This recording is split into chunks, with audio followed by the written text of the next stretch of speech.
ओम अज्ञानतिमिरान्धस्य ज्ञानाञ्जनशलाकया चक्षुरुन्मीलितमेन तस्मै श्रीगुरवे नमः। नमो विष्णुपादाय कृष्णप्रेष्ठाय भूतले भक्तिवेदान्तस्वामिनिति नामिने। नमस्ते सारस्वते देवे गौरवाणी प्रचारिणे निर्विशेष शून्यवादी पाश्चात्यदेशतारिणे। जय श्री कृष्ण चैतन्य प्रभु नित्यानंद श्री अद्वैत गदाधर श्रीवासादि गौर भक्त वृंद। हरे कृष्णा कृष्ण कृष्ण हरे हरे, हरे राम राम राम हरे हरे। हरे कृष्णा। आप में से कितने लोग ऐसे मानते हैं कि शरीर छोड़ने के बाद दूसरा जन्म होता है? हाथ उठाइए। कितने लोग मानते हैं कि दूसरा जन्म होता है? ओके। कितने लोग मानते हैं दूसरा जन्म होता ही नहीं? हाथ उठाइए। ऐसा कोई नहीं। ठीक है, जो ऐसा कहेगा उसको क्लास से बाहर कर दिया जाएगा क्योंकि उसके लिए क्लास नहीं है। जो मानता ही नहीं दूसरा जन्म होता है शरीर छोड़ने के बाद, अच्छा हुआ बच गए क्योंकि अगले जन्म के बारे में बात की जाएगी पूरी आज, और बहुत ही इंटरेस्टिंग है, बहुत कंफ्यूजिंग भी है आज, और बहुत दिमाग का कुछ वहम भी दूर करने जैसा है इसमें आज। भगवान श्री कृष्ण आत्मा के विषय में उपदेश कर रहे हैं अर्जुन को। आत्मा की नित्यता और शरीर की व्यर्थता। शरीर नाशवान है, अनित्य है, और आत्मा शाश्वत है और नित्य है। ये दो मूलभूत अंतर है।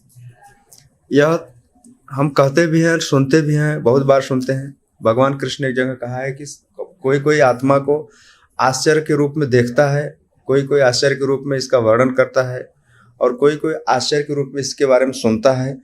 फिर भी इतना होने के बाद भी कोई इसे समझ नहीं पाता है कि वास्तव में आत्मा है क्या, इसका स्वरूप क्या है, इसका लक्षण क्या है, किस तरह से इस संसार में आकर के फंसा हुआ है, इसका व्यवहार ऐसा अलग अलग क्यों है, और इसे वास्तव में चाहिए क्या। जैसे कहते हैं ना कि आदमी भूखा है तो भोजन चाहिए, प्यासा है तो पानी चाहिए, थका हुआ है तो उसको आराम चाहिए। वास्तव में ये सब जो चाहिए वाला मामला है, यह सब आत्मा के विषय है।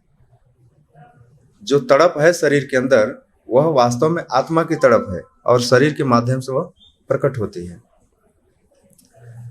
परंतु शरीर को ही आत्मा मान करके जो चीजें सप्लाई की जाती हैं, और फिर से वह तड़प जग जाती है, और हम सोचते हैं कि यह आत्मा की पुकार है, आत्मा की डिमांड है, इसको ऐसे ही सप्लाई करते रहो।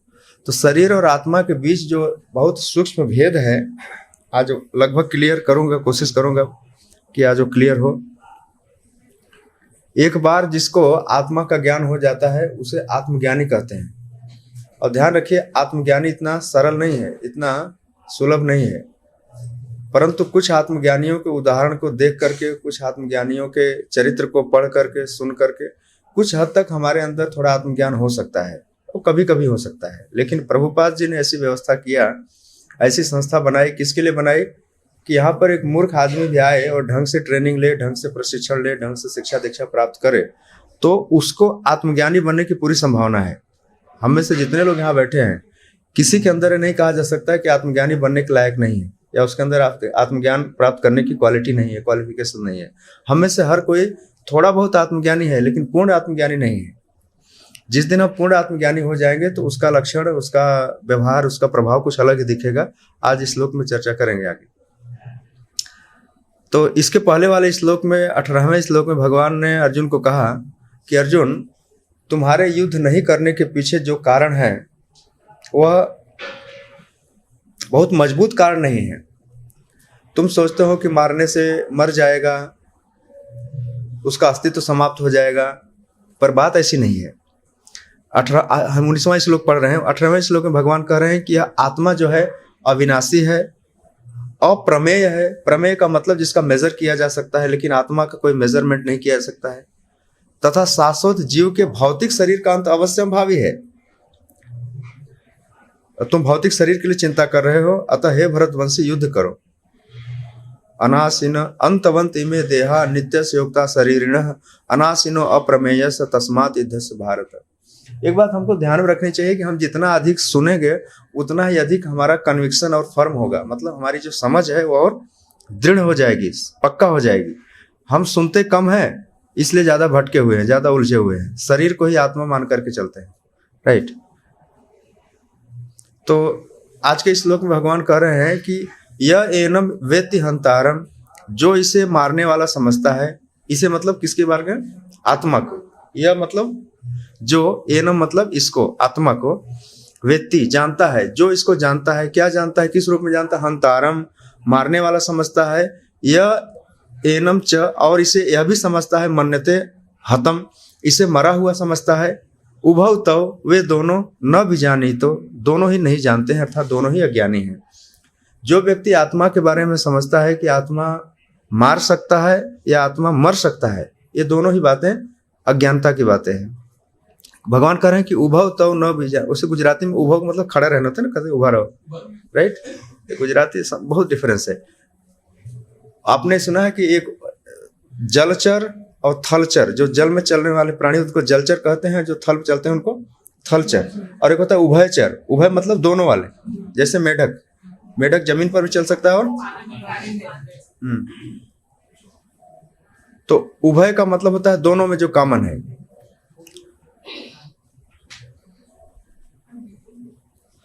तो उभव तब न भी जानी, तो दोनों ही नहीं जानते हैं, दोनों ही अज्ञानी हैं।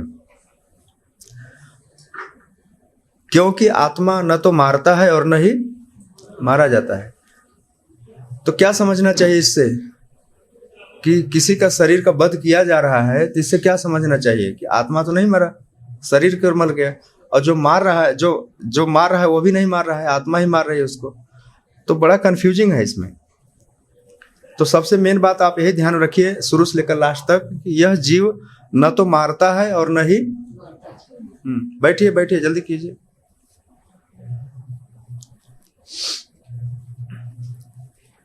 एक बार महाभारत में भीष्मदेव अपने बाणों की सरसैया पर लेटे हुए थे और मृत्यु की प्रतीक्षा कर रहे थे, या मृत्यु उनकी प्रतीक्षा कर रही थी, ऐसा समझ लीजिए। तो भीष्म पितामह भगवान श्री कृष्ण कह रहे हैं कि हे केशव, आप मुझे आज्ञा दीजिए कि मैं अपने शरीर को त्यागूं। और भीष्म पितामह यह जानते थे कि उनको शरीर छोड़ने के बाद कहाँ जाना है, लेकिन हमारी की हालत ऐसी नहीं है कि हमको शरीर छोड़कर कहाँ जाना है। भीष्म पितामह पूर्ण ज्ञान के, आत्मज्ञान के पूर्ण धरातल पर थे, वे पूरी तरह से आत्मज्ञानी थे, और वे चाहते थे कि भगवान कृष्ण का दर्शन करते हुए शरीर त्यागें। तो भीष्म पितामह एक ऐसा उदाहरण है जो पूर्ण आत्मज्ञानी का उदाहरण है। उनको खुद पता था कि शरीर छोड़कर के कहाँ जाना है और कब छोड़ना है, यह भी उनको पता था। तो आत्मा के रूप में भीष्म पितामह पूरी तरह से इस बात को जानते हैं कि मैं यह शरीर नहीं हूं, रियलाइज थे, अनुभूत ज्ञान था उनके पास। तो एक उदाहरण हम भीष्म पितामह का देखते हैं। तो आज के इस श्लोक में भगवान दो प्रकार की स्थिति बता रहे हैं कि एक तो स्थिति यह है कि जो यह लोग समझते हैं कि आत्मा मारने वाला है, पहली स्थिति यह है। दूसरी स्थिति यह है कि आत्मा मरने वाला है, यह दूसरी स्थिति है। और इन दोनों ही स्थितियों को भगवान आज के श्लोक के दूसरी लाइन में कह रहे हैं कि उभव तव न भी जानी, तो ये दोनों ही लोग जो है अज्ञानी हैं। अब दोनों प्रकार की स्थितियों के अलावा कोई तीसरी स्थिति नहीं है संसार में कि जीवात्मा या तो मारता है और या तो मरता है। इसकी तीसरी कोई स्थिति कल्पना नहीं की जा सकती है कि और वो क्या कर सकता है। लेकिन जो इस पूरे संसार में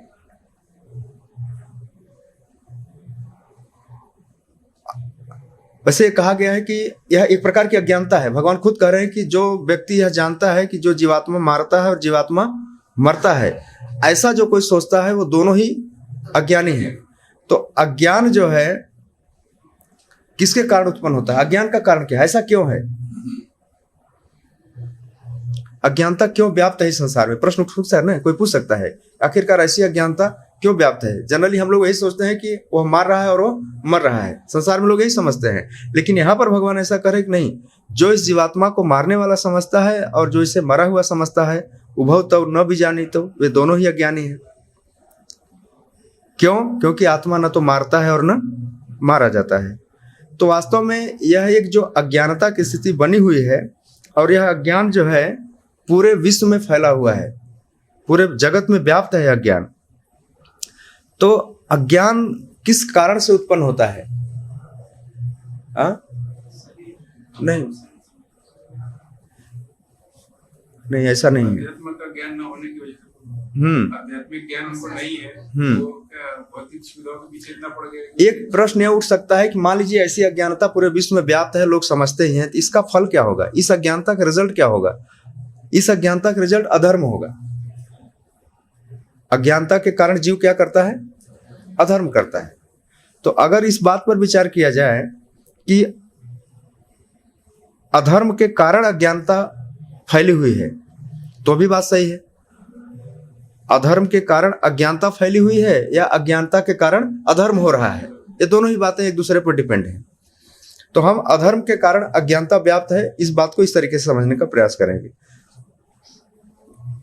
तो अधर्म के कारण जो अज्ञानता पूरे जगत में व्याप्त है, क्योंकि भगवान कृष्ण पूरे जगत को ही अज्ञानी बता रहे हैं इस श्लोक में, कह रहे हैं कि जो इस जीवात्मा को मारने वाला, क्योंकि अर्जुन जो है मारने वाला समझते हैं कि हम मारेंगे और सामने वाला मरा हुआ समझता है, तो उसमें पूरा विश्व आ गया। तो उन दोनों को टारगेट करके भगवान कह रहे हैं कि यह एनम वेत्ति हंतारम यश चैनम मन्यते हतम, जो इस जीवात्मा को मारने वाला समझता है तथा जो इसे मरा हुआ समझता है। भगवान ने एक ही लाइन में कह दिया, उभव तव न बीजानी। तो क्योंकि भगवान बोल रहे हैं इसलिए बहुत दम है उनकी बातों में, पर उनकी बात को सिद्ध करना पड़ेगा। कैसे बोल रहे हैं, क्यों बोल रहे हैं ऐसा? उभव तव न बीजानी, तो वे दोनों ही नहीं जानते हैं।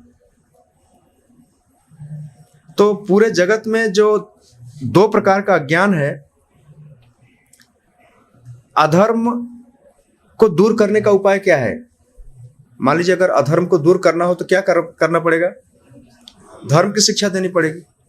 या अज्ञान को दूर करना हो तो ज्ञान देना पड़ेगा, सीधी सी बात है। अगर अंधकार है, अंधकार को दूर करने के लिए क्या करना पड़ेगा? सीधी सी बात है, प्रकाश करो, बात खत्म हो जाती है। तो अगर अधर्म के कारण अज्ञान फैला हुआ है तो इसका अर्थ क्या है?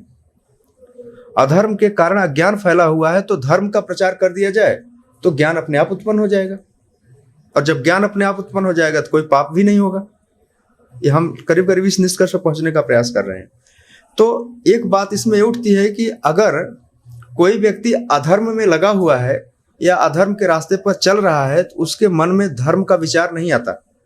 धर्म के रास्ते पर चलने का नहीं है, सीधा सा सवाल है ना। कोई अगर अधर्म पे है तो उसके मन में धर्म का विचार आएगा ही नहीं। तो धर्म का विचार जब नहीं आएगा तो क्या करेगा? वो अधर्म का कार्य करेगा। तो इस श्लोक में दो शिक्षाएं प्राप्त होती हैं हमें। एक तो यह है कि हम धर्म के पालन की आवश्यकता समझें, धर्म का पालन करना क्यों जरूरी है, और अधर्म का पालन करने से क्या नुकसान हो सकता है। तो दो बातें हम मोटा मोटा इसमें समझने की कोशिश करेंगे। तो अगर धर्म का पालन करने की जरूरत कोई समझता है तो क्यों ऐसा समझता है? कोई अगर अपने मन में विचार करे कि हमें धर्म के पालन करने की आवश्यकता क्या है, बिना जरूरत के कोई धर्म के रास्ते पर क्यों चलेगा? मैंने जो प्रश्न पूछा था आपसे ना कि हम में से कितने ऐसे लोग हैं जो अगले जीवन में विश्वास करते हैं, नेक्स्ट लाइफ में। तो धर्म के मार्ग पर चलने की आवश्यकता इसलिए है क्योंकि अगला जीवन हमारा क्या होगा? वो अच्छा होगा, सुगम होगा। अगला जीवन अच्छा होने का मतलब क्या है? जो है इससे बेटर हो। ज्यादातर लोग धर्म का पालन इसीलिए करते हैं कि आज हम जो हैं कल उससे बेटर हो, अगला जीवन इससे अच्छा मिले। मनुष्य है तो देवता हो जाए, देवता है तो थोड़ा उसमें भी कैटेगरी हो जाए, राइट? या मनुष्यों में है तो जो है थोड़ा इससे बेटर हो जाए। धर्म का पालन करने के पीछे मूल उद्देश्य उसका यही है कि जहां पर है इससे हम थोड़ा ऊपर हो जाए। तो धर्म का पालन करने की ये पहली शिक्षा है इसमें। अब मान लीजिए अलग अलग प्रकार के धर्म भी होते हैं, धर्मों के भी कई सारे कैटेगरी है। कोई थोड़ा सा हायर लेवल के धर्म का पालन करता है तो उसी हिसाब से प्रकृति उसको उतना ही रिवार्ड देती है और अगला जन्म उसके पुण्य के अनुसार और अच्छा होता है। तो एक शिक्षा यह है कि धर्म के मार्ग पर चलने की आवश्यकता है। अब अगर लास्ट में गीता की बात करें तो भगवान ने लास्ट में सबसे बड़ा धर्म क्या बताया? सबसे सर्वोच्च धर्म क्या है? आप गृहस्थ धर्म का पालन करें, ब्रह्मचारी का पालन करें, सन्यास का पालन करें, ब्राह्मण का पालन करें, क्षत्रिय का पालन करें, वैश्य का पालन करें, शूद्र धर्म का पालन करें। लेकिन गीता में भगवान ने एक लास्ट में एक चीज बताई है कि तुम एक काम करो, सर्वधर्मान परित्यज्य माम एकम शरणम व्रज, ऐसा कहा है। सब प्रकार के धर्मों का परित्याग करके मेरी शरण में आओ। यह भगवान की ही शिक्षा है लास्ट में अर्जुन के 18वें अध्याय में। तो जब सब प्रकार के धर्मों का त्याग करके जीव भगवान की शरण में चला जाएगा तो भगवान वहां पर क्या गारंटी दे रहे हैं कि अहम त्वाम सर्व पापेभ्यो मोक्षयिष्यामि मा शुचि, हम तुम्हें सभी प्रकार के पापों से। इसमें एक बात छिपी हुई है, क्या पता है? अगर भगवान को सरेंडर न करे जीव और उससे थोड़ा कम वाला धर्म पालन करता रहे तो इसका मतलब है कहीं न कहीं पाप की गुंजाइश रह जाती है। इसलिए तो भगवान कह रहे हैं कि तुम्हारे सभी पापों का नाश तभी होगा जब तुम पूरी तरह से मुझे सरेंडर कर दो। तब अहम त्वाम सर्व पापेभ्यो मोक्षयिष्यामि मा शुचि। तो सर्वोच्च धर्म जो है भगवान के शरणागत होना ही सबसे ऊंचा वाला धर्म है। इसका लाभ क्या होगा? सभी प्रकार के पापों से मुक्त हो जाएगा। इसका फायदा क्या होगा? वैकुंठ में स्थान मिल जाएगा, फिर कोई शरीर परिवर्तन नहीं होगा, कोई रोग बुढ़ापा वाला मैटर नहीं रह जाएगा, फिर वहां पे सब मामला ही खत्म हो जाएगा, अपने असली स्वरूप में आ जाएगा। तो यह भगवत गीता की सर्वोच्च धर्म वाली शिक्षा है। अब दूसरी शिक्षा क्या है इसमें? धर्म पर चलने की आवश्यकता तो हमको समझ में आ रही है कि अगले जन्म को बेहतर बनाने के लिए हमें धर्म के पालन की आवश्यकता है। दूसरी बात, इस दूसरी शिक्षा क्या है? अधर्म से बचने की आवश्यकता भी है। जिस तरह से धर्म पर चलने की आवश्यकता है उसी तरह से अधर्म से बचने की भी आवश्यकता है। राइट? अधर्म से बचना क्यों जरूरी है? अगर कोई पूछे कि अधर्म पर बचने, अक्सर लोग बचते हैं और बचना भी चाहिए, पर अधर्म से बचने की जरूरत क्या है? क्यों बचना चाहिए? क्योंकि उसमें खतरा है, उसमें रिस्क है। क्या खतरा है उसमें? अधर्म के रास्ते पर चलने से क्या रिस्क है? अगला जीवन फिर से, क्योंकि सारा मामला अगले जीवन से रिलेटेड है। चाहे वो धर्म का पालन करता है वो भी अगले जीवन के लिए है, अधर्म का पालन करता है तो भी अगले जीवन से जुड़ा हुआ मैटर है। तो अधर्म पर चलने से क्या दिक्कत होगी? अधर्म पर चलने से अधो योनि की प्राप्त हो जाएगा। अगला जीवन मनुष्य का भी नहीं मिले इसकी भी गारंटी नहीं है। अभी तो अच्छे से घूम पी रहे हैं, खा रहे हैं, देवता तो नहीं बन पाएंगे लेकिन मनुष्य भी हाथ धो देंगे। राइट? इसलिए अधर्म पर चलने से रिस्क है। गर्हित जीवन क्या है शास्त्र में? गर्हित मतलब बहुत घृणित जीवन प्राप्त हो सकता है, निंदनीय जीवन और कष्टों भरा जीवन, असुविधाजनक हो सकता है। अगले जन्म में हो सकता है मंदिर जाने की भी फैसिलिटी ना मिले। राइट? जैसे मनुष्य शरीर बदलेगा और कोई गारंटी, मनुष्य से पुनः मनुष्य में आने के लिए भी काफी सावधान रहना पड़ेगा और फिर यहाँ से ऊपर जाने के लिए थोड़ी और ज्यादा मेहनत करनी पड़ेगी। लेकिन नीचे जाने का चांस बहुत ज्यादा है, रिस्की बहुत है। अधो गच्छन्ति तामसः, गीता में भगवान 14वें अध्याय बताते हैं कि ऊर्ध्वम गच्छन्ति सत्वस्था, जो सतोगुणी लोग होते हैं वो कहाँ जाते हैं? ये ध्यान रखिए, हर कोई ऊपर नहीं जाता है। ये लिख देते हैं जरूर कि हर कोई ऊपर गया है, पर सबको नहीं जाते हैं ऊपर। जाने की क्वालिफिकेशन सबकी नहीं होती है। ठीक है, लिखना है लिख दिया, वो बात अलग है, लेकिन जरूरी नहीं कि हर कोई ऊपर ही जाता है। गीता भगवान कह रहे हैं कि ऊर्ध्वम गच्छन्ति सत्वस्था, ऊपर कौन जाता है? सतोगुण में स्थित लोग। मध्य तिष्ठन्ति राजसा, जो रजोगुणी लोग हैं वे कहाँ रहते हैं? मध्य में रह जाते हैं। मध्य में रहने का मतलब पृथ्वी पे रहते हैं। कोई गारंटी वहां भगवान नहीं दे रहे हैं कि मनुष्य के रूप में आएगा, उसी परिवार में आएगा, उसी डिस्ट्रिक्ट में आएगा, उसी स्टेट में आएगा, ऐसी कोई गारंटी नहीं है। इतना डिटेल में नहीं दिया है, लेकिन एक हिंट है जरूर। मध्य तिष्ठन्ति राजसा, और अगर आ भी गया किसी रूप में तो आप पहचान नहीं पाओगे कि तुम वही मिस्टर मिसेज है, कौन हो पता नहीं चलेगा आपको, तुम वही पीएचडी वाले हो पता नहीं चलेगा। राइट? कुछ नहीं पता चलता, सारी आइडेंटिटी खत्म कर दी जाती है, एक नया लाइफ, नया चैप्टर शुरू होता है। तो ये बड़ा इंटरेस्टिंग मैटर है। इस बात को कोई समझ जाएगा ना तो फिर अधर्म के रास्ते पर नहीं चलेगा, तो फिर लास्ट में सर्वधर्मान परित्यज्य ही करेगा वो। प्रभु बस आपके ही शरण में रहना है, बाकी कहीं नहीं छोड़ के जाना है, क्योंकि और कोई रास्ता अपनाएगा तो हर जगह खतरा है, रिस्क है बहुत इसमें। इसके बहुत सारे उदाहरण भी दिए गए हैं। तो अधो गच्छन्ति तामसा, जो तामसिक लोग हैं वे कहाँ जाते हैं? अधोगति को प्राप्त होते हैं। अधोगति का मतलब क्या है? निम्न योनि में चले जाते हैं, पशु बन जाते हैं, कुत्ता बिल्ली बन जाते हैं, कीड़े मकोड़े बन जाते हैं। बहुत खतरा है आजकल कीड़े मकोड़े मारने के, बड़ा सिस्टम है, कभी मार देंगे ना, कोई नहीं जानेगा कि पहले जन्म में हमारे फैमिली मेंबर था। राइट? कोई नहीं जानता, सारा पहचान खत्म हो जाती है। तो एक शिक्षा है कि हमें धर्म पर चलने की आवश्यकता है अगले जन्म को सुधारने के लिए, और दूसरी शिक्षा इसमें यह है कि हमें अधर्म से बचने की भी आवश्यकता है ताकि हमारा अगला जन्म जो है वो नीचे की तरफ न चला जाए।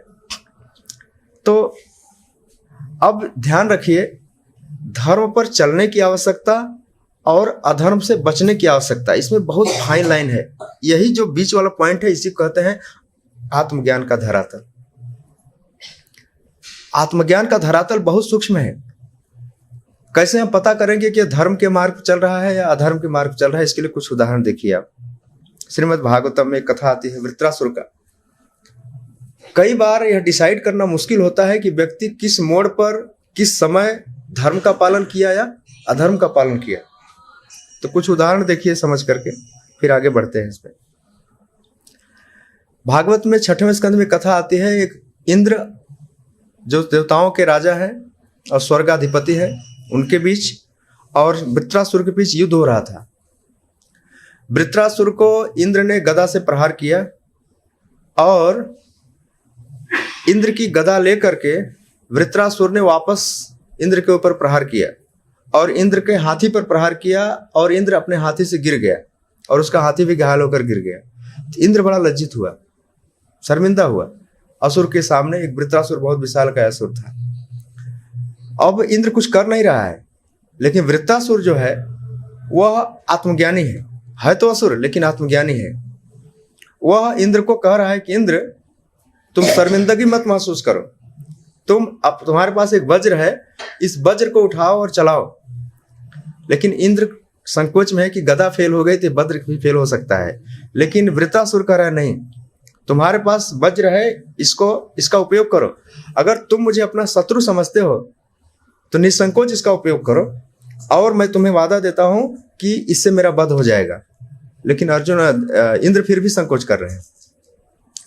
वृत्रासुर ये सब बातें इंद्र को क्यों बता रहा है? क्योंकि वृत्रासुर जानते थे कि अगर इसके वज्र से मेरा वध होता है तो 2 फायदा है। एक तो इस भौतिक बंधन से मुक्ति मिलेगी और कर्म बंधन से मुक्ति मिलेगी और मैं भगवत धाम जाऊंगा और इंद्र को राज्य प्राप्त हो जाएगा। यह आत्मज्ञानी व्यक्ति का लक्षण है। नहीं तो कौन शत्रु होगा जो बोलेगा मेरे ऊपर 47 चलाओ, ये वाला बम चलाओ, कौन चलाएगा? राइट? वो तो मौका पाते ही एक तो गदा से मार दिया था, चाहता तो फिर दूसरा भी मार सकता था वृत्रासुर। लेकिन वृत्रासुर का चरित्र ऐसा दिखाता है कि वो आत्मज्ञानी है और उसके ऐसा कहने से ऐसा हुआ भी। वृत्रासुर भगवत धाम चले गए क्योंकि वृत्रासुर को इस विधि का विधान पता था, विष्णु का जो उद्देश्य है वो पता था। तो भगवान के उद्देश्य को जानने वाला व्यक्ति ही आत्मज्ञानी होता है और यही बहुत फाइन अंतर है। कई बार लगता है कि धर्म पर चल रहा है कि अधर्म का पालन कर रहा है, बीच में क्या करना चाहिए। एक उदाहरण आपने देखा वृत्रासुर का। तो एक और उदाहरण आता है अजामिल का। अजामिल की कथा आप लोगों ने सुनी है। अजामिल अपनी मृत्यु शैया पर थे, तब उन्हें 4 विष्णु दूतों का दर्शन हुआ और यमदूतों से उनको छुड़ाया गया। कानपुर के पास एक कान्यकुब्ज नाम की जगह है, वहां से फिर वे हरिद्वार गए और वहां पर एक मंदिर में 11 वर्ष तक तपस्या किए। 11 वर्ष तक तपस्या किए, उसके बाद फिर उन्हें उन्हीं विष्णु दूतों का दर्शन हुआ जिन्होंने इनको छुड़ाया था, 4 भुजा वाले। जब उनको देखा तब उनको देखते ही अजामिल को याद आया कि यही लोग हमको मुक्ति दिलाए थे यमदूतों से। उसके बाद उनका दर्शन करते ही अजामिल को अपने स्वरूप का ज्ञान हुआ और फिर आसमान से एक विमान आया और गंगा जी में स्नान करके अपने स्वरूप में स्थित होकर विमान पर चढ़ के वापस गए। तो अजामिल जानते थे कि अब यह शरीर जो है छोड़ने का समय है, लेकिन वे उसी शरीर में वापस गए। तो अजामिल को भी यह ज्ञान हो गया था। यह ज्ञान कैसे हुआ? उनको भक्ति के द्वारा ज्ञान हुआ। और वृत्रासुर भी अपने पूर्वज के जीवन में क्या थे? भक्त ही थे। महाराज चित्रकेतु पार्वती के श्राप से असुर हो गए थे वृत्रासुर। आप लोगों ने भागवत कथाएं या तो सुनी नहीं या कम पढ़ी है, ऐसा लग रहा। चित्रकेतु भगवान के बड़े भक्त थे।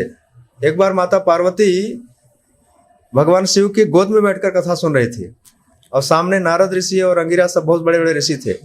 पुष्पक विमान अपने विमान से चित्रकेतु ऐसे घूम रहे थे और देख करके वो हंसी पड़ गई उनको कि अब कथा सुनाने वाले अपनी पत्नी को गोद में बैठाकर कथा सुनाएंगे क्या? और ऐसा हंसी विनोद में उन्होंने कह दिया। तो पार्वती को क्रोध आया कि आज तक ब्रह्मा जी ने, नारद जी ने, किसी ने नहीं टोका और लगता है इसको बहुत अहंकार हो गया है अपनी भक्ति का, इसलिए ऐसा बोल रहा है। तो पार्वती ने उन्हें श्राप दिया कि तुम अगले जन्म में असुर हो जाओगे, अभी असुर हो जाओ, अभी असुर योनि में चले जाओ। तो वही चित्रकेतु वृत्रासुर बने और वृत्रासुर का संग्राम हुआ इंद्र से। लेकिन वृत्तासुर जो था असुर योनि में भी उसे भक्ति का पूरा ज्ञान था, भगवान विष्णु की व्यवस्था पर पूरा सिस्टम पर पूरा ज्ञान था। इस तरह से है। भीष्म पितामह का उदाहरण आपने देखा ही। भीष्म पितामह किस तरह से सरसैया पर लेटे हुए हैं और यह जानते हैं कि उन्हें शरीर कब त्यागना है, कहाँ जाना है और किसके सामने त्यागना है, किसका स्मरण करते हुए त्यागना है। यह पितामह भी जानते थे, वृत्तासुर भी जानते थे और अजामिल भी जानते थे। राइट। तो वे अपने उद्देश्य से, अपने गोल से परिचित हैं, इसलिए उनको आत्मज्ञानी कहा गया है। लेकिन साधारण केस में ऐसा नहीं देखा गया है। साधारण केस में या साधारण मामलों में जीव को अपने गंतव्य का भी ज्ञान नहीं है, कौन स्मरण करने योग्य है उसका भी ज्ञान नहीं है।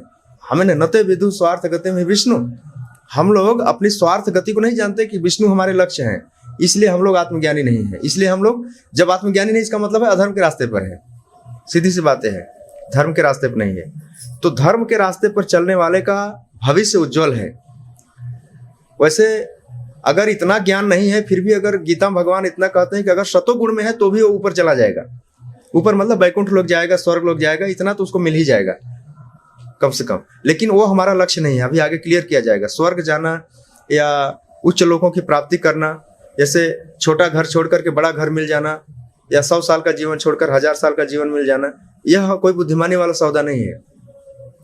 तो अब इस श्लोक में दूसरे श्लोक में भगवान कह रहे हैं कि ये तो आपने देखा कि उभौ तौ न विजानी तो नायम हंति न हन्यते। दोनों ही अज्ञानी हैं, क्योंकि आत्मा न तो मारता है और न मारा जाता है। अब इस पर एक प्रश्न उठाया जा सकता है कि अगर आत्मा न मारता है और न मारा जाता है तो फिर किसी का वध करने में क्या नुकसान है? कोई किसी का भी वध कर सकता है, कोई किसी का भी घर तोड़ सकता है, कोई किसी भी की हड्डियां तोड़ सकता है। इसमें नुकसान क्या है? क्योंकि बोले भगवान तो गीता भगवान कह रहे हैं वो न मारता है न मारा जाता है, कुछ नहीं होता है, इसलिए मारो। राइट। ऐसा लोग तर्क कर सकते हैं। तो इसका उत्तर क्या है? इसका उत्तर है कि किसी भी जीव के शरीर की अनधिकार हत्या करना निंदनीय है। किसी भी जीव के शरीर को नष्ट करना अथॉराइज्ड नहीं है, अनधिकार है, तो यह निंदनीय है। क्यों निंदनीय है? तात्पर्य में प्रभुपाद जी लिखते हैं कि जब देहधारी जीव को किसी घातक हथियार से आघात पहुंचाया जाता है, सॉरी यहाँ लिखा है, इसका अर्थ यह नहीं है कि उसे मारने के लिए प्रोत्साहित किया जाए। इसको एक उदाहरण से समझो आप, बहुत अच्छा उदाहरण दिया गया है। जैसे मान लीजिए हमारा शरीर है और हम आत्मा है, तो शरीर की तुलना एक मकान से की जाए और आत्मा की तुलना उसमें रहने वाले व्यक्ति से की जाए, तो एक प्रश्न उठता है। जैसे आपने देखा है ना, सरकारी लोगों को सरकारी क्वार्टर दिए जाते हैं, सरकारी आवास दिए जाते हैं, तो आपको क्या लगता है कि वो सरकारी आवास तोड़ सकता है? नहीं तोड़ सकता है, या उसको उसके अधिकार के बाहर है। जिस आवास में वो रहता है वह भी नहीं तोड़ सकता, और दूसरों की तो बात ही छोड़वा। उसी प्रकार से हम सबको भगवान ने एक सरकारी हेड क्वार्टर दिया हुआ है इसमें रहने के लिए। राइट। सबसे बड़ी सरकार तो भगवान की है, तो उन्होंने हमें इसमें रहने के लिए दिया है, तो आप इसे तोड़ नहीं सकते हैं। इसलिए इसको मारना, इसको तोड़ना या किसी और के शरीर को तोड़ना, दोनों ही क्या है? वो अपराध है। दोनों ही राज्य की दृष्टि से या भगवान की दृष्टि से वो क्या है? पाप है वो। इसलिए आप इस श्लोक का सहारा लेकर के आप किसी के शरीर का वध नहीं कर सकते, यूं में ही नहीं कर सकते। तो अब कोई पूछ सकता है कि क्यों नहीं तोड़ सकते? सरकार ने हमको रहने के लिए दिया है, हम इसको तोड़ करके जैसे चाहे वैसे यूज करें? नहीं तोड़ सकते। क्यों नहीं तोड़ सकते? क्योंकि आप इसके निर्माता नहीं। हम स्वयं अपने शरीर के निर्माता नहीं है और ना तो दूसरे के शरीर को बनाया है। बताइए, कोई माँ बाप कह सकता है कि हमने तुम्हारे शरीर को बनाया है? भौतिक प्रकृति द्वारा, हमारे गुण और कर्म के द्वारा दिया हुआ शरीर है। शरीर मतलब इसमें रहने के लिए व्यवस्था दी गई है। क्यों रहने के लिए व्यवस्था दी गई है? भगवान का भजन करने की सुविधा दी गई है। जीव को इस शरीर में रहने, ऐसा नहीं कि बस खाओ सो और बदमाशी करो इसके लिए शरीर नहीं दिया गया है। ध्यान रखिए, जो लोग भजन नहीं कर रहे हैं वो एक प्रकार का अधर्म ही कर रहे हैं। मैं आपको क्या बताया ना, अधर्म के रास्ते पर चलने वालों का भविष्य बड़ा अंधकारमय है, उनका फ्यूचर ब्राइट नहीं है। यह भागवतम में लिखा है। सरकार किसी को सरकारी नौकरी सुविधा क्यों देती है, हेडक्वार्टर क्यों देती है? वहां बैठ करके बदमाशी करने के लिए, कि सरकार की ड्यूटी करने के लिए। उसी प्रकार से हमें और आपको ये शरीर दिया गया है इसमें रहने के लिए। तो इसमें रहकर करोगे क्या? खाली खाना सोना और दुनिया का बकवास करना? नहीं, इसमें रह करके भजन करना है। हाँ, क्या करना है? सवेरे उठ करके अखबार पढ़ना है कि जप करना है? हाँ, हरे कृष्णा कृष्णा कृष्णा हरे हरे राम तो जो लोग जप कर रहे हैं वो लोग तो बच जाएंगे, और जो लोग जप नहीं कर रहे हैं ना उनको अगला शरीर फिर नहीं दिया जाएगा। सबका रिकॉर्ड रखने कहते हैं ना, ऊपर वाला सबका हिसाब रखता है। और जो लोग देर तक सोए रहे हैं सब हिसाब रखता है, दोबारा ऐसा मौका नहीं देंगे। एक बार नौकरी मिल गई तो मिल गई, कैसे नहीं गलती से। तो भौतिक प्रकृति जो है यह शरीर है, भगवान की सुविधा। अब प्रश्न यह उठ सकता है कि अर्जुन क्यों तोड़ रहे हैं, फिर अर्जुन क्यों वध कर रहे हैं? उठाया जा सकता है ना प्रश्न। अर्जुन को अपॉइंट किया गया है भगवान के द्वारा मारने के लिए कि तुम इनका वध करो। तो जब भगवान के द्वारा लाइसेंस मिल जाता है, ऑथराइजेशन मिल जाता है, तब मारने में कोई दिक्कत नहीं है। तब जो मारता है उसको भी इनाम मिलेगा और जो मरता है उसका भी प्रमोशन ही होगा, क्योंकि भगवान वहां पर खड़े हैं धर्म के अनुसार। भगवान की उपस्थिति में महाभारत में जिन लोगों ने शरीर त्याग किया वे सारे उच्च लोगों को प्राप्त हुए अपने गुण कर्मों के अनुसार। तो इस तरह से अब लास्ट पॉइंट इसमें चर्चा कर लेते हैं कि जीव जो है अविनाशी है और उसका शरीर जो है क्या है, वो नाशवान है। तो ये बड़ा बेमेल संयोग है। जीव तो अविनाशी है जो कभी नष्ट नहीं होगा, और उसको शरीर कैसा दिया गया, उसको मकान कैसा दिया गया, टेम्पररी, हमेशा बिगड़ने वाला, हमेशा कष्ट देने वाला। तो बेमेल संयोग है कि नहीं है? आत्मा चिन्मय है और उसको जड़ जगत में रहने के लिए रख दिया गया। ये बहुत अच्छा मेल नहीं है, इसीलिए जीव जो है तड़पता है यहाँ पे। मूलतः हम और आप कितने शरीर बदले हैं, कितने माता पिता बदले हैं, कितने देश काल बदले हैं, इसका कोई हिसाब किताब नहीं है, रिकॉर्ड में नहीं है। लेकिन सौभाग्य की बात क्या है कि इस मनुष्य जीवन में आने के बाद आप इस सिस्टम को बदल सकते हो। एक मौका है। यहाँ पर आने के बाद अगर भगवान की थोड़ी सी भी भक्ति करोगे तो आपको पुनः फिर से सेवा में ले लिया जाएगा, अर्थात आध्यात्मिक जगत में चले जाओगे। आध्यात्मिक शरीर को ही स्वरूप कहा गया है। जीव जब अपने आध्यात्मिक शरीर को प्राप्त हो जाएगा तब वह अपने स्वरूप में स्थित हो जाएगा। और आध्यात्मिक शरीर पाने के लिए जो योग्यता है वो क्या चाहिए? भगवत सेवा की भावना, ऐसा लिखा गया है इसमें, विशुद्ध सेवा की भावना। अभी हम जिस शरीर में रह रहे हैं, इस परिवर्तनशील मकान में रह रहे हैं चिन्मय आत्मा के रूप में, हमारी जो भावना है वो सेवा की नहीं है। हमारी भावना जो है भोगने की भावना है। हम सभी लोग भोगी बन गए हैं, लेकिन गीता में भगवान कहते हैं तुम योगी बनो, लेकिन हम कहते हैं हम तो भोगी बन के रहेंगे। राइट? तो बहुत मुठभेड़ है, बहुत जंग चल रही है। जीव अपने से ही जंग लड़ रहा है। भगवान कह रहे नहीं तो सरेंडर करके योगी बनो, तस्माद योगी भवार्जुन, हे अर्जुन तुम योगी बनो। नहीं कहे, जीव कह रहे नहीं मैं तो भोगी बनूंगा, रोगी भले बन जाऊंगा लेकिन योगी नहीं बनूंगा। अरे ऐसा हुआ भी है, देखा जाए तो सारे जीव भोग करने के चक्कर में रोग के शिकार हो गए हैं। राइट? यह उनका मानसिक रोग है। भगवान कह रहे तुम योग करो, योग मतलब सेवा करो। भगवत सेवा की भावना विकसित करने से जीव को आध्यात्मिक शरीर प्राप्त होगा और आध्यात्मिक शरीर ही उसका स्वरूप है। और फिर भौतिक शरीर खत्म हो जाएगा, ये भौतिक मकान खत्म हो जाएगा, पंचभूतों से बना हुआ यह जर्जर ढांचे में कब तक रहोगे, कभी भी ध्वस्त हो सकता है। पर जीवात्मा का सबसे बड़ा दिक्कत यहाँ पर समस्या कहाँ है उसके, कि अविनाशी जीव को नाशवान शरीर मिल गया। अविनाशी जीव को अविनाशी शरीर चाहिए, तब जाके उसका बिल्कुल सही फिटनेस होगा। अब भगवान के धाम में जाने के बाद अब कोई कह सकता है कि क्या वह भी कृष्ण बन जाएगा? नहीं, ऐसा नहीं है। कृष्ण के समान कभी नहीं होगा, बल्कि कृष्ण के सेवा करने के लिए जो आवश्यक गुण है, आवश्यक योग्यता है, उसको दी जाएगी, तब वो अपने नित्य मुक्त स्वरूप में हो जाएगा। लेकिन अगर भगवान की सेवा से विमुख रह करके जीव इसी शरीर में भोग की भावना बनाए रखेगा तो बहुत ही रिस्की पॉइंट है वो। अब यह भोग की भावना जाएगी कैसे?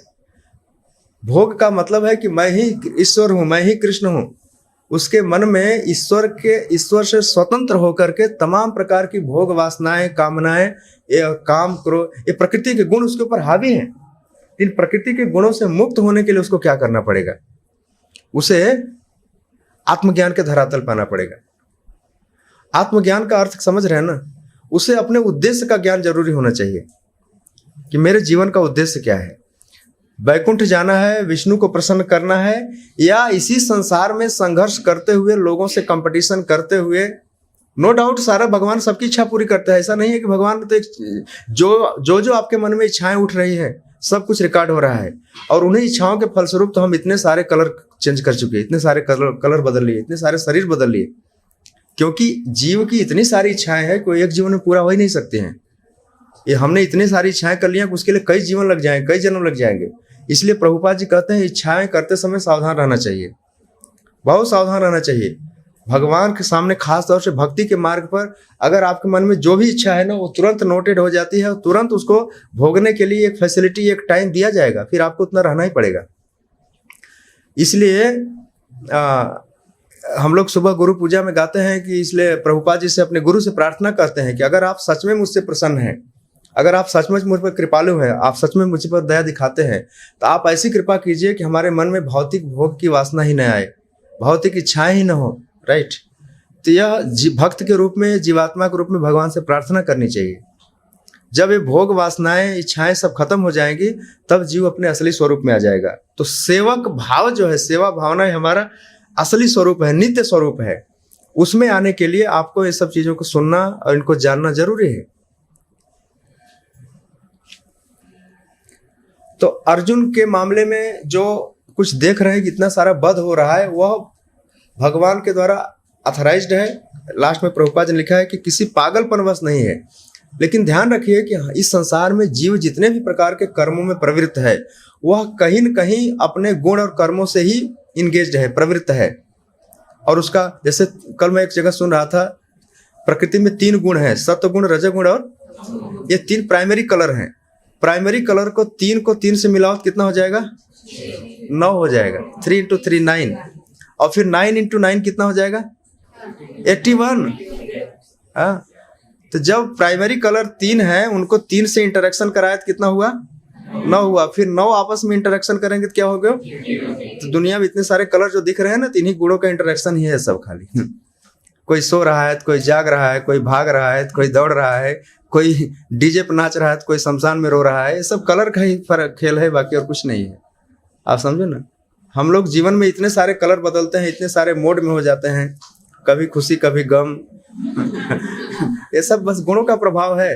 तो सारा गुण जो है, यह गुण, जगत पूरा गुणमय है। अभी जो भगवान की भक्ति जो है गुणों से ऊपर है, और जब जीव गुणों से ऊपर हो जाता है तब उसे आत्मज्ञानी कहते हैं। आत्मज्ञान के धरातल पर आ जाता है। न सुख में बावला न दुख में बावला। राइट।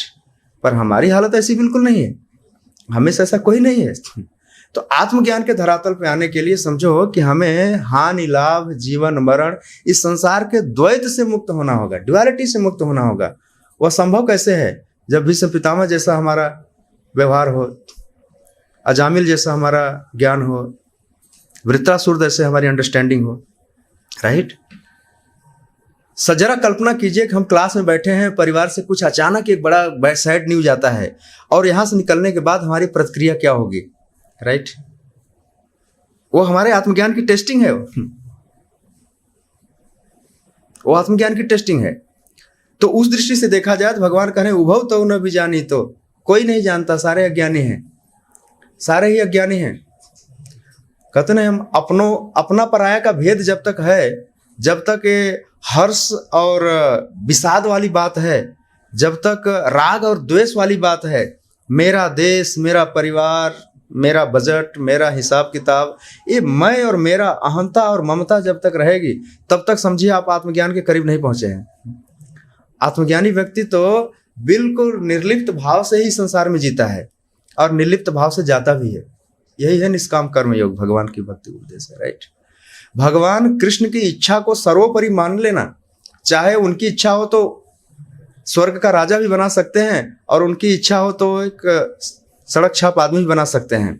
दोनों ही स्थितियों में हरे कृष्णा कृष्णा कृष्णा हरे हरे, हरे राम राम राम। भगवान बहुत परीक्षा लेता है, बहुत कठिन टेस्ट लेता है। राइट। कभी चूहे को शेर बना देता है और शेर को चूहा भी बना देता है। राइट। देखा गया है भगवान अपने भक्तों की बड़ी परीक्षा लेते हैं, बहुत रुलाते हैं, इतना आसानी से नहीं बुलाते वो उधर वापस। हाँ, बहुत देखा गया है। जबकि संसार का व्यक्ति देखो ना आप, थोड़ा ठीक ठाक चलता रहता है तो बहुत उछल कूद मचाता है भगवान के आगे, या बहुत भक्ति दिखावा करता है, प्रभु बस मैं तो आपका ही शरणागत हूँ। और थोड़ा सा भी कुछ डिस्टर्बेंस होता है ना, नेक्स्ट डे से गायब हो जाता है। राइट, माला भी गायब, वो भी गायब। राइट, पता ही नहीं चलता कहाँ गया। राइट, तो हम सबको उस परीक्षा से गुजरना पड़ेगा, भरत की तरह। भरत की माता ने जब कहा कि तुम्हें राज्य मिल गया है, मैं तुम्हारे लिए राज्य मांग लिया हूं, तो जब भरत को पता चला कि भगवान को वनवास भेज दिया है कैकेयी ने, तो भरत कहे नहीं, मैं तो नहीं रुकूंगा। भरत गए भगवान से मनाने के लिए, जंगल में गए, मनाए वहां पे। भरत कहे कि जहां आप रहोगे वहीं मैं रहूंगा। तो अगर देखा जाए तो भरत ने त्याग किया, सरेंडर किया, लेकिन भगवान राम ने उनको क्या कहा, नहीं तुम वापस जाओ और अयोध्या पर राज्य करो। क्यों? क्योंकि यह मेरा आदेश है। और भरत वापस आए तो क्या किए, अयोध्या के बाहर नंदी ग्राम में जमीन के नीचे तपस्या बन करके राज्य संभाले। क्यों? क्योंकि भरत आत्मज्ञानी है। भरत जानते थे कि अयोध्या उनकी नहीं है, राज्य उनका नहीं है, संपत्ति उनकी नहीं है। उसी तरह से हमें और आपको भी एक शिक्षा लेनी चाहिए कि इस दुनिया में जो कुछ भी है मेरा नहीं है। यहाँ तक कि हमारा शरीर भी मेरा नहीं है, और इससे जुड़े हुए बातें तो बात ही छोड़ दो। पति, पत्नी, पुत्र, धन, वैभव, यह सब कृष्ण का है, और कृष्ण ही इसके असली भोक्ता हैं और हम इसके सेवक हैं। यह आत्मज्ञानी होने का पहला सिद्धांत है। जिस दिन आपके मन में भाव रहेगा कि नहीं मैं भी कुछ हूँ प्रभु, 95 आपका है तो 5 मेरा भी है, नहीं नहीं नहीं कुछ तो मेरे लिए छोड़ो। ऐसा बार्गेनिंग मत करना भगवान के लिए। नहीं नहीं प्रभु, मानस देह गह जो कुछ मोर, अर्पिलु तुआ पदे नंद किशोर। कम से कम दिल में एक बार बैठा लो, प्रभु सच में मेरा कुछ नहीं है, जो कुछ है वो आपका ही है, आप ही भक्त है, आपकी सेवा में समर्पित है यह जीवन। ऐसा भक्त आत्मज्ञानी होता है, और ऐसे आत्मज्ञानी भक्त जो होते हैं वे अपने असली स्वरूप में, असली स्वरूप को प्राप्त होते हैं। तभी रामनवमी के रामायण में बहुत सारी ऐसी कथाएं, शिक्षाएं हैं। परंतु दुर्भाग्य कहाँ है पता है जीव का, वो सोचता है नहीं नहीं कुछ मेरा तो है नहीं। हमारा संबंध, हमारा ज्ञान, हमारा बुद्धि, हमारी क्षमता, हमारी इंद्रियां, सब कुछ भगवान का है। गीता में भगवान कह रहे सब मेरा है। अगर कोई अधिकार पूर्वक कह सकता है कि तुम मेरे हो, तो यह अधिकार केवल कृष्ण को है, बाकी किसी को नहीं है।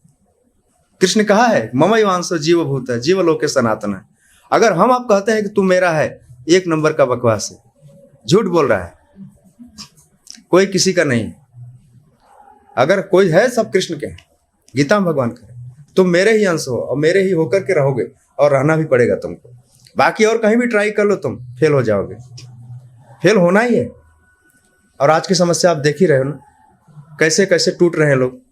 भगवान से अलग होकर के इस पृथ्वी पे आए, विश्व का हिस्सा बने, पूरे विश्व में सुखी नहीं रह गए तो बोले हमारा देश अलग करो, देश में नहीं सुखी रहे बोले हमारा राज्य अलग करो, राज्य में नहीं सुखी पाए बोले हमारा जिला अलग करो, जिले में हमारे तहसील अलग करो, हमारा तालुका अलग करो, हमारा समाज अलग करो, राइट, हमारे लोगों को अलग करो, हमारे कुल को अलग करो, हमारी फैमिली को अलग करो, हमारी केवल माता पिता को भी अलग करो। खाली हस्बैंड वाइफ रहेंगे हम, नहीं, फाइनली वो भी नहीं रहेंगे, उनसे भी तलाक चाहिए, राइट। तो टूटते टूटते टूटते हम कहाँ पर देखें, जितना टूटोगे उतना परेशान हो जाओगे। रीयूनियन, भगवान के साथ फिर से जुड़ जाओ, बाकी सब संसार तुम्हारा है, विश्व तुम्हारा है। सिया राम मैं सब जग जानी, यह आत्मज्ञानियों की दृष्टि है। आत्मज्ञानी व्यक्ति ही वो देखता है कि सबके अंदर विष्णु है, सबके अंदर कृष्ण है, और मैं भी उन्हीं का हूं। तो यह एक भावना है। तो फिर उस दृष्टि से वो देखता है ना, वास्तव में आत्मा न तो मारता है और न मारा जाता है। यह एनम वेति हंतारम यश चैनम मन्यते हतम उभव तव न बीज। लेकिन इसका गलत अर्थ नहीं निकालना चाहिए।